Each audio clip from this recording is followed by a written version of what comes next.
Hello everyone, কেমন আছো সবাই? দেখো আজকে তোমাদের ক্লাস 8 এর প্রথম অধ্যায় যে প্যাটার্ন, তার যে ব্রড প্রশ্নগুলা সেগুলা সলভ করে দিব। দেখো তোমাদের এখানে 9 নম্বর, 10 নম্বর আর 11 নম্বর এই ৩টা ব্রড প্রশ্ন রয়েছে বা বড় প্রশ্ন রয়েছে। আর এখানে একটা বিষয় ক্লিয়ার করে দিই, সেটা হলো এই যে ৩টা ব্রড প্রশ্নের কথা বললাম ৯, ১০ এবং 11 নম্বর। এই ৩টা ব্রড প্রশ্ন কিন্তু তোমাদের নতুন বইয়ের 11, 12, 13 নম্বরে নিয়ে গেছে। এই যে স্ক্রিনে যে পৃষ্ঠাটা দেখতে পাচ্ছ এটা হলো নতুন বইয়ের পৃষ্ঠা। ভালো করে লক্ষ্য করো। পুরাতন বইয়ের ৯, ১০, 11 নম্বর অঙ্ক হুবহু অঙ্ক এখানে 11, 12, 13 নম্বরে নিয়ে গেছে। আর তোমাদের নতুন বইয়ের ৯ এবং ১০ এ ২টা নতুন অঙ্ক যোগ করেছে। তো এটা নিয়ে টেনশনের কিছু নেই। আমি এর পরের ভিডিওতে এই যে ৯ এবং ১০ এ যে নতুন ২টা অঙ্ক যোগ করেছে এই ২টা অঙ্কের সমাধান দিয়ে দিব। আর আজকের ভিডিওতে মূলত তোমাদের পুরাতন বইয়ের যে ৯ নম্বর অঙ্কটা, অর্থাৎ নতুন বইয়ে যেটা 11 নম্বরে আছে সেই অঙ্কটার সমাধান দিচ্ছি। তো দেখো ৯ নম্বর প্রশ্নের প্রথমে সমাধান করে দিই। তো অঙ্কটাতে কি বলেছে একটু আগে পড়ে নিই। বলেছে নিচের জ্যামিতিক চিত্রগুলো কাঠি দিয়ে তৈরি করা হয়েছে। অর্থাৎ ধরে নাও এগুলো একটা করে কাঠি। এটা একটা, এটা একটা, এটা একটা, এটা একটা। যেমন আমাদের কাছে দিয়াশালের কাঠি থাকে তেমনি ধরে নাও ছোট, ছোট কাঠি দিয়ে এই চিত্রগুলো তৈরি করা হয়েছে। তো ক নম্বরে বলেছে কাঠির সংখ্যার তালিকা তৈরি করা। অর্থাৎ এই যে চিত্র দেখো ৩টা, যেহেতু এটা একটা প্যাটার্নের অধ্যায়, দেখো এখানেও কিন্তু একটা প্যাটার্ন ফলো করেছে। একটা নির্দিষ্ট নিয়মে সেগুলা বাড়তেছে। অর্থাৎ এখানে যদি এমনি সিম্পলি তুমি যদি চিন্তা করো, এখানে একটা ঘর ছিল, এখানে ২টা, এখানে ৩টা ঘর। তো এই ঘরগুলা কিভাবে বৃদ্ধি পাচ্ছে? কাঠির সংখ্যা যোগ হওয়ার মাধ্যমে। অর্থাৎ এই একটা ঘর ছিল, তার সঙ্গে ধরুন এখানে একটা কাঠি, এখানে একটা কাঠি, এখানে একটা কাঠি যোগ করে এই ১ টা ২ টা ৩ টা কাঠি যোগ করে কিন্তু এই ঘরটা তৈরি করা হয়েছে। আমরা তো বুঝতে পারছি। তো যাই হোক দেখি অঙ্কতে কি বলেছে? কাঠির সংখ্যার তালিকা তৈরি করা। অর্থাৎ ১ম চিত্র, ২য় চিত্র, ৩য় চিত্রে কাঠির কয়টা করে কাঠি রয়েছে এটা নির্ণয় করতে বলেছে। তো এটা কিন্তু অনেক সহজ অঙ্ক। তোমাদের এইভাবে পরীক্ষাতে সৃজনশীল অঙ্ক থাকবে। সেখানে ক নম্বর অঙ্কের উত্তর হবে খুবই সহজ এবং ছোট। ১ লাইন থেকে ২ লাইনে হয়ে যাবে এরকম। তারপরে খ নম্বরে বলছে তালিকার পরবর্তী সংখ্যাটি কিভাবে বের করবে তা ব্যাখ্যা করো। অর্থাৎ এবার এর মধ্যেকার প্যাটার্নটা আমাদেরকে ধরতে হবে যে কোন প্যাটার্নে বৃদ্ধিপ্রাপ্ত হয়েছে বা কিভাবে বৃদ্ধি পাচ্ছে কাঠির সংখ্যাগুলো। প্রথম চিত্র থেকে পরের চিত্রে কয়টা বেশি লেগেছে, তারপরের চিত্রে কয়টা লেগেছে, সেভাবে এর পরের চিত্র আঁকার জন্য কয়টা লাগবে সেটা এখানে বলেছে। গ নম্বরে বলেছে কাঠি দিয়ে পরবর্তী চিত্রটি তৈরি করো এবং তোমার উত্তর যাচাই করো। অর্থাৎ খ নম্বরে যে উত্তরটা আমরা দিলাম, গ নম্বরে বলেছে পরের চিত্রটা অঙ্কন করে সেখানে যাচাই করো যে তুমি সঠিক কিনা। তো যাই হোক দেখো এটার সমাধান করবো আমরা এখন। তো তোমাদের ভিডিওটা যেন একটু ছোট হয় তাই আমি কিছুটা কাজ এগিয়ে রেখেছি। জাস্ট আমি এখন সেগুলা একটু বুঝিয়ে দিব। তো দেখো ক নম্বরে বলেছিলাম আমাদেরকে কি? যে কাঠির সংখ্যার তালিকা তৈরি করো। বুঝতে পেরেছো? তো আমরা যদি কাঠির সংখ্যার তালিকা তৈরি করতে যাই তাহলে দেখো আমি কি লিখেছি? কাঠির সংখ্যার তালিকাটি দেওয়া হলো। যদিও এটা এরকম বিষয়টা। কাঠির সংখ্যার তালিকাটি দেওয়া হলো, দিয়ে পাশে আমি তালিকাটা দিয়েছি। অথবা তুমি এক লাইনে লিখতে পারো কাঠির সংখ্যার তালিকাটি দেওয়া হলো বা নিচে দেওয়া হলো, দিয়ে নিচে এখানে এই চিত্রটা দিতে পারো। তো কাঠির সংখ্যার তালিকাটি দেওয়া হলো, দিয়ে এখানে লিখেছি প্রথমে চিত্রের সারি এটা আর এটা হলো কাঠির সংখ্যা। অর্থাৎ চিত্র নম্বর প্রথম চিত্র দেখো এখানে লিখেছি প্রথম চিত্র। তাহলে প্রথম চিত্রে কয়টা কাঠি আছে? ৪টা আছে। ১ টা ২ টা ৩ টা ৪ টা। তাহলে প্রথম চিত্রে লিখব ৪ টা। তারপরে আছে দেখো, আচ্ছা আমি লিখে ফেলি সাথে, সাথে। প্রথমে লিখলাম এখানে লিখলাম কাঠির সংখ্যা ৪ টি। আচ্ছা এরপরে দেখো আমাদের কিন্তু এখানে একটা ভুল ধারণা হতে পারে যে প্রথম দিকে ৪ টি থাকলে এটাতে ৮ টি আছে। কারণ এখানে একটা ঘর, এখানে ২ টা ঘর। কিন্তু এইভাবে কিন্তু হুট করে ডিসিশন নেওয়া যাবে না। বুঝতে পেরেছো? একটু ভালো করে লক্ষ্য করো। আমি যদি এখানে চিত্রটা যদি আঁকানোর চেষ্টা করি, দেখো প্রথমে ছিল ধরে নাও এইটা। এটা ছিল প্রথমে। এখানে ছিল ৪ টা। এটা একটা, এটা একটা, এটা একটা, এটা একটা ৪ টা।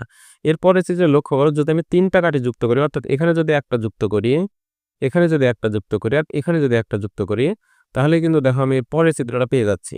তার মানে কাঠি কিন্তু নতুন করে যুক্ত হলো ৩ টা। মানে এই চিত্রে মোট কাঠি আছে ৬০ টা। ১ টা ২ টা ৩ টা ৪ টা ৫ টা ৬ টা ৭ টা। তাহলে এখানে লিখতে হবে ৬০ টি।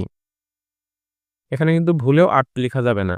যেমন এই পরের চিত্র একইভাবে ভুলটা হতে পারে যে এখানে আমার মনে হতে পারে যে ১২ টি। যদি একটা সিটে ৪ টি তাহলে এখানে ৩ টা ঘর দিতে পারছি। তবে ১২ টি। কিন্তু না, এখানেও যদি তুমি একটু গণো বা তুমি যদি এভাবে হিসাব অনুযায়ী যাও, এখানে দেখো ৪ টি প্রথমে ছিল, পরে ৩ টে যোগ হলো ৬০ টি। আবার যদি তুমি ৩ টা যোগ করো তাহলে কিন্তু আরেকটা নতুন ঘরের সৃষ্টি হবে। অর্থাৎ পরে আবার ৩ টা যোগ করলে আমরা ৩য় নম্বর চিত্র পেলাম। যেহেতু আরো ৩ টা যোগ হয়েছে তাহলে এখানে ছিল ৬০ টি, এখানে ৩ টা ১০ টি। তাহলে ৩য় নম্বর চিত্র হবে কিন্তু ১০ টি কাঠি। বুঝতে পেরেছো? এবার তুমি একটু চিন্তা করো তো, আমরা কি একটা প্যাটার্ন অলরেডি পেয়ে যাইনি? আমরা যেটা এর আগের ভিডিওতে বেসিক আলোচনা করেছি, সেখানে কিন্তু সুন্দরভাবে প্যাটার্নের সব বেসিক বিষয় কিন্তু আলোচনা করা আছে। যারা ওই ভিডিওটা দেখোনি, তারা ওই ভিডিওটা দেখে আসতে পারো। এমন না যে আমার ভিডিও দেখানোর জন্য বলছি, ওই ভিডিওটা দেখলে তোমাদের বেসিক ক্লিয়ার হবে। এগুলো অঙ্ক বোঝা একদমই সিম্পল হবে একদম।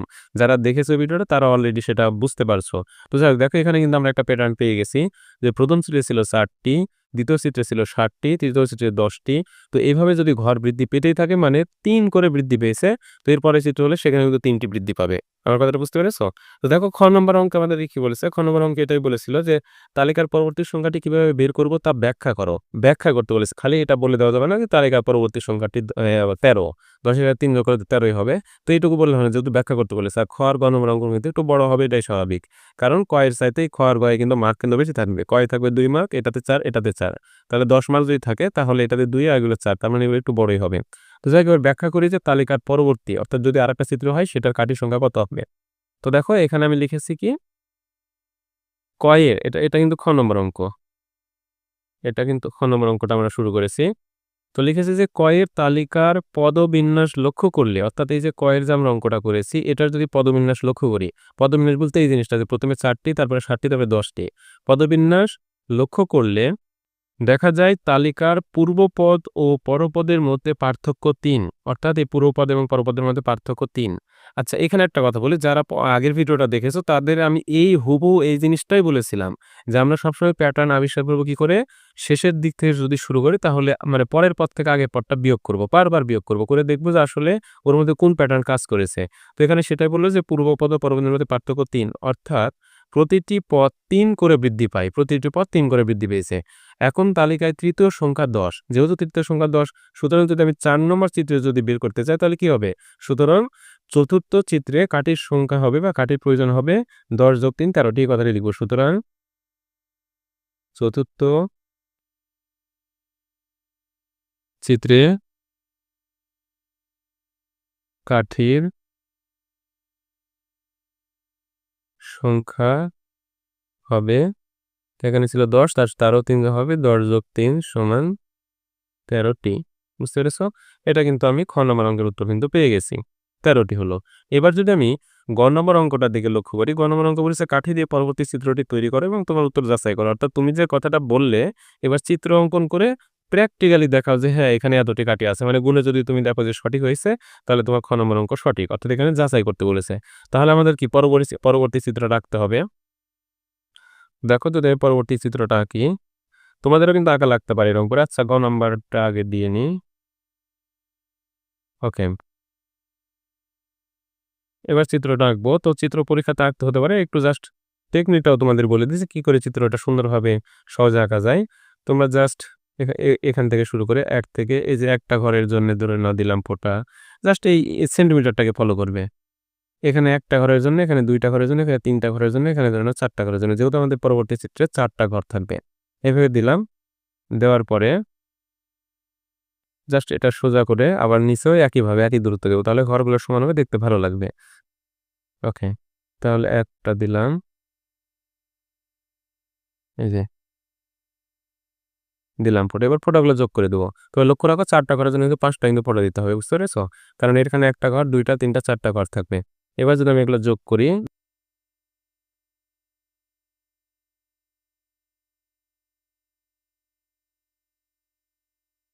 লেফট করে দিলাম। এবার জাস্ট এখানে টান দিয়ে দাও। তাহলে দেখো ঘরগুলোও সমান হবে, দেখতেও সুন্দর লাগবে। আর চিত্র সুন্দর হবে কিন্তু টিচার খুশি ভাই। তো যাই হোক, এই ঘর এটা আরো লম্বা করতেও পারো, এরকমই যে করতে হবে তার কোনো কথা নেই, জাস্ট ঘরগুলো থাকলে হবে। তো এবার যদি আমি কাঠি গণনা করি, অবশ্যই কথাটা লিখতে হবে। তো এবার যদি আমি কাঠি গণনা করি তাহলে দেখো একটা, ২টা, ৩টা, ৪টা, ৫টা, ৬টা, ৭টা, তারপরে ধরে নাও এখানে ধরলাম ৮টা, ৯টা, ১০টা, ১১টা, ১২টা, ১৩টা। তুমি যদি এভাবে দিতে পারো লিখে সংখ্যাগুলা তাহলে খুবই ভালো হয়। বুঝতে পেরেছো? অনেকে এই সংখ্যা দেওয়ার পরামর্শ দিবে না, কিন্তু আমি বলছি এই সংখ্যাগুলো দিলে টিচার একদম সিওর হবে যে তুমি গণনা করেছো বা সেটা প্রমাণ করে দিচ্ছ। তো যাই হোক, এবার তুমি কথাটা কি লিখবে? তাহলে এখন জাস্ট কথাটা লিখবে তোমরা যে পরবর্তী পরবর্তী চিত্রটি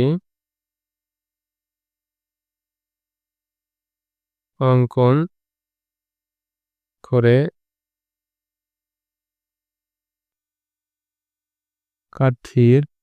কাঠির সংখ্যা গণনা করলাম।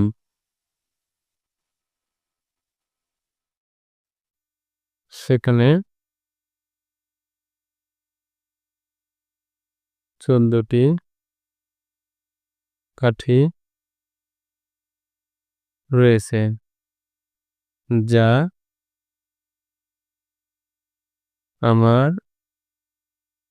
আমার দেওয়া, এখানে লিখবে যা আমার দেওয়া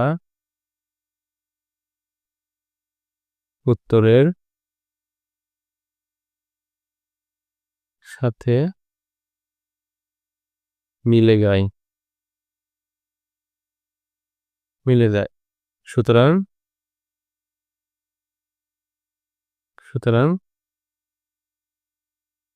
আমার উত্তরটি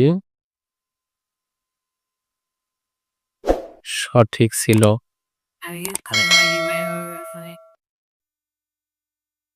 এখানে লিখতে পারো যাচাই করা হলো।